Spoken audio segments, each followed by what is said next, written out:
It was believed in ancient Egypt that the orgasm was the key to eternal life, and that through the proper understanding and use of one's bioenergetic field, a person can increase their life force energy, making you stronger, more alive, and more conscious. And perhaps, if you believe the ancient Egyptians, it may lead you into spiritual immortality.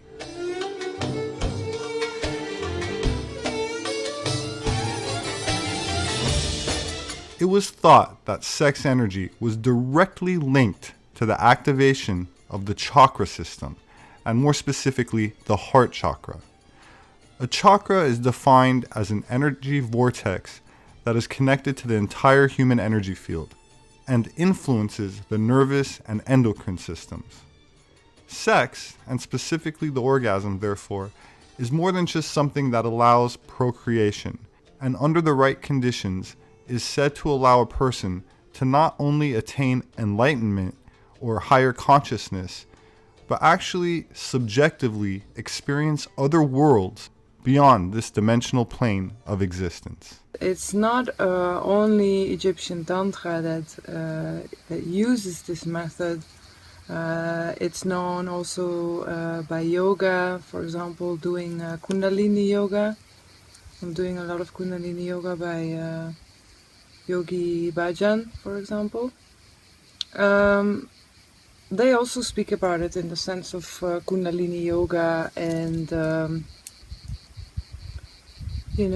there's many other methods. This is not the only one, and this is not religious at all. It just has to do with alchemy and physics, basically, because sexual energy is not only used for creating children, and there's actually a reason why the sexual energy is so strong.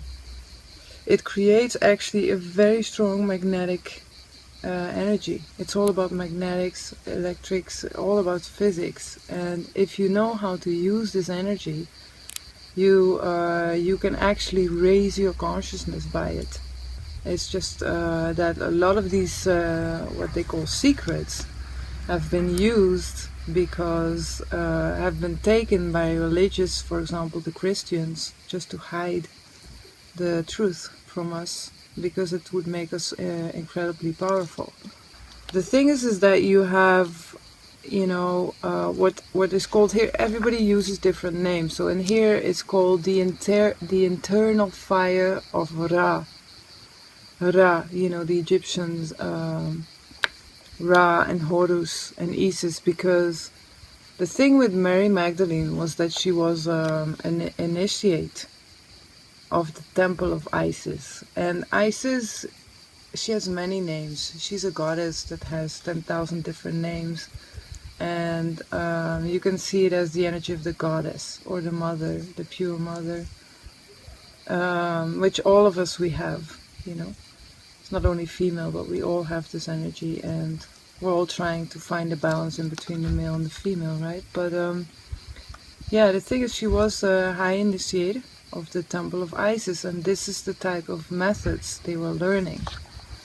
So we all have this channel inside of us. It's like in the middle of our body. In our workshops, we call it, in our Awakening the Illuminated Heart workshops, we call it the prana channel. And around that channel you have different pathways where energy can stream up inside of your body. So when this energy is used well, it's actually clearing out all your chakras, or seals as they used to call them. So it's clearing out all this energy, and what comes out is your pure basic a bright, clear consciousness that comes out. So I'm gonna show you a picture where on the left side of the spine there is a lunar circuit, and the right one is called a solar circuit, which is called also the Ida and the Pingala by the yogis and the yoginis. And it's an alchemical process. So let me see if I can find it. The lunar snake is pitch black. It's the color of the void, and you know, and the solar, the one on the right is the solar. Is the color is gold, and they both rise upwards. And then when they rise upwards, they are actually piercing all these chakras. I'm going to show you the image. That's going to help you to, it's going to make much more sense. And as they are crossing each other in the head, they're watching each other also. So, and what they were actually doing was to charge their ka, and by that charging their ba. So ka is like your light body, your etherical light body, and ba is like your you know, your celestial soul, you could say. So what they were doing was they were charging their ka with a lot of energy, a lot of light. Qu'est-ce qu'il y a, mon amour chéri? J'ai envie de jouer avec les enfants. D'accord, allez-y, mais il faut que tu mettes tes chaussures, d'accord? D'accord. Allez-y. J'ai envie de rester encore un petit peu. Non, parce que maman a fait un film. Allez, Cookie, s'il te plaît. Mais pas dans le film. Non, tu es dans le film maintenant, allez. So, Ben là, je suis dans le film. oui, tu es dans le film. Allez, Cookie, va jouer, mets tes chaussures, allez-y. Et là, je suis dans le film. Non, là, tu n'es pas dans le film. So, this is the image I wanted to show you. It's the pathway of the two serpents. So what happens when it goes up? It crosses through all the chakras, the seals, in the throat. It's one of the last ones. And then actually in the head, you can visualize or imagine this chalice of the pineal gland, right? And there's like a liquid coming out, like red and white serpentine droplets, which is going to create an ecstasy. You can even taste it. It's liquid, and it creates a very strong ecstatic energy, like a bliss, you know, because your ka needs ecstatic energy to be loaded up, you know, with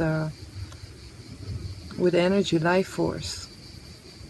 So and it's a magnetic energy that releases itself. It's spiraling. In a woman, it's coming from the womb. The womb is the center, and then the energy, you know, it's magnetic, and it spirals out of that energy. And so there's much more to say about all this, but I prefer you get it directly. One of the important things on this method is that it will never work if there's no love, you know. You can do this work alone, or you can, which is called the Alchemies of Horus, or you can share it in a sacred relationship, and then it becomes the sex magic of Isis. And so if there's no love in between the partners, it just doesn't work, you know. For example, the woman needs to be feeling safe and needs to be feeling loved by her beloved. If not, all of this just doesn't work. So, as I said, there's much more to say about this, but have a look. A lot of us want to raise our frequency, raise our vibration, and you know, become the clear consciousness that we are. And this is one of the most direct and easy and fun ways to do it. That's why I'm sharing it. You know, it's quite a topic to share in a way. So, and I'm doing it because I'm convinced that this is one of the, you know, one of the fastest ways that you can reach your own goddess or your own god within yourself, alone or with a partner. So, yeah, enjoy. Thank you very much for watching. Namaste.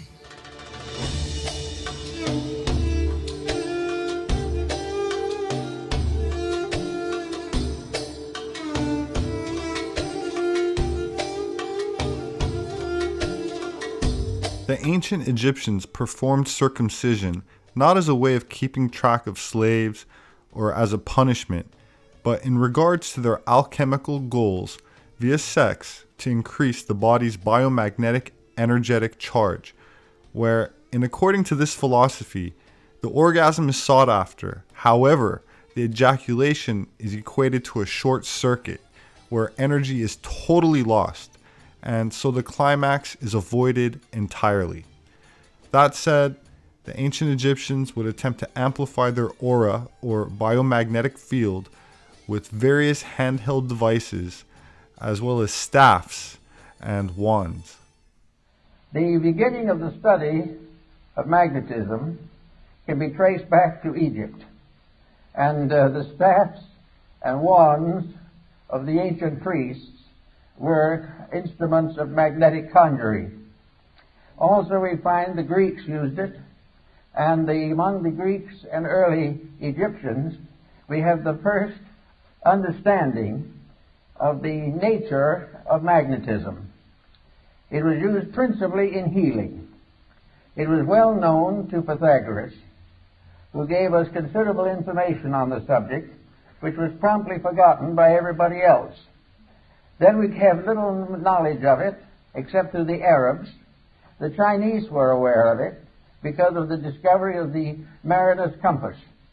But for the most part, it was neglected until the 17th century, when it became involved in the story of Rosicrucianism. The alchemists, the Rosicrucians, and the Hermetists all were unfolding phases of magnetic theory. It was also very well known to Athanasius Kircher, the great Jesuit scholar, but for the most part it was ignored. It is interesting that we should use magnetism so continuously and yet never really understand what it is. The older folks of the Greek and Egyptian period represented the human being as contained within a kind of bubble. This bubble was referred to also by the physician and who did the human atmosphere studies, Dr. Kilner of the University of Liverpool. We are in the presence of a mysterious agent, an agent that is part of everything that we are. Now, studying magnetism as it comes into the human body, we discover along with Kilner that each human body is surrounded by an etheric or energy field. This energy field is sometimes referred to as an aura, but it is not the true aura that we think of in metaphysics. This magnetic field is an area of energy. This area of energy forms an egg-like atmospheric sheath around the physical body, usually extending 3 to 5 feet from it in each direction. This energy field is the basis of virtue, because this energy field depends for its reality, its serviceability, and its protecting power to mood, emotion, thought, and the attitudes of the person around which this magnetic field is gathered. In other words, the individual, if they are normal, if mentally, emotionally, and physically they are keeping the rules, this magnetic field forms a tremendous protection. It is normal, it is healthy, it is constantly able to handle infections and all kinds of difficulties. It will help to heal wounds. It will help to recover the use of functions and organs. And if we are deprived of some part of the body, it will try to compensate for it. As long as the individual takes proper care of his magnetic field, it will serve him. Now, this is a phase of morality that is generally overlooked. It is assumed that these magnetic fields are something you don't pay much attention to. They're there, maybe they'll help a little. But the truth of the matter is that practically the whole survival of the individual depends upon maintaining the integrity of this flow of energy into the magnetic field. This is a kind of a little private tank or capsule of life that we are all carrying about with us all the time. Now, the problem of morality in this is very definite. The moment we break rules, we damage that magnetic flow. We have got to keep the laws of nature, and these in turn are the laws of God, or the magnetic field fails. It can fail because of physical intemperances, which reduce its integrity and reduce its power. It can be wasted in riotous living, which is a common cause these days. It can be variously destroyed by moods, by attitudes, by fears, by complexes. It can be destroyed or damaged by alcohol, drugs, narcotics, all kinds of things. But if this field is damaged, it immediately reacts into health. It damages the individual's vitality. It makes him more easily subject to contagions and infections, and it definitely shortens the life expectancy.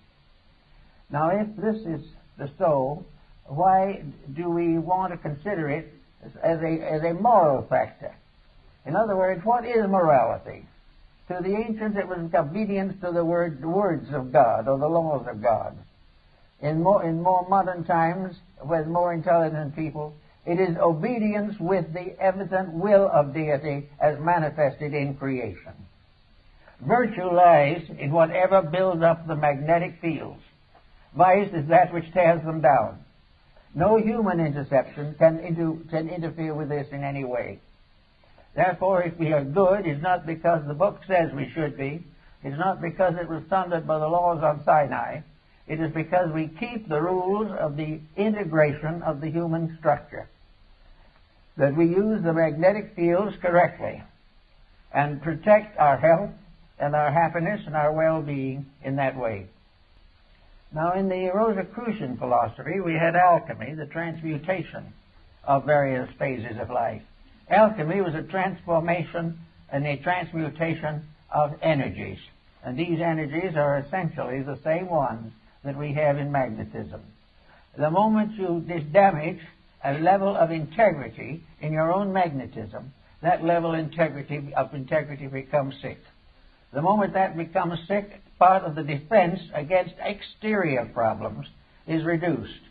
The only way in which the individual can be really dominated by anything except himself is when he sells out his own energy and becomes negative to other things. Back to the individual now, and we find him standing in the midst of his own magnetic field with his structure protected by the constant radiating force of outflowing energy, an outflowing energy that vitalizes everything from the center outward and nourishes the solar system, which is the human body, from the level of the sun, as in astronomy. The ancient astrologers believed that these energy fields originated in man himself, and that the source of all the energy fields in the human body is the heart. That this is the thing from which all else radiates. Therefore, the most dangerous of all corruption is the abuse of love, abuse of friendship, abuse of integrities, abuse of fidelities, and abuse of those things of benevolence, mercy, and compassion, which are associated with the heart.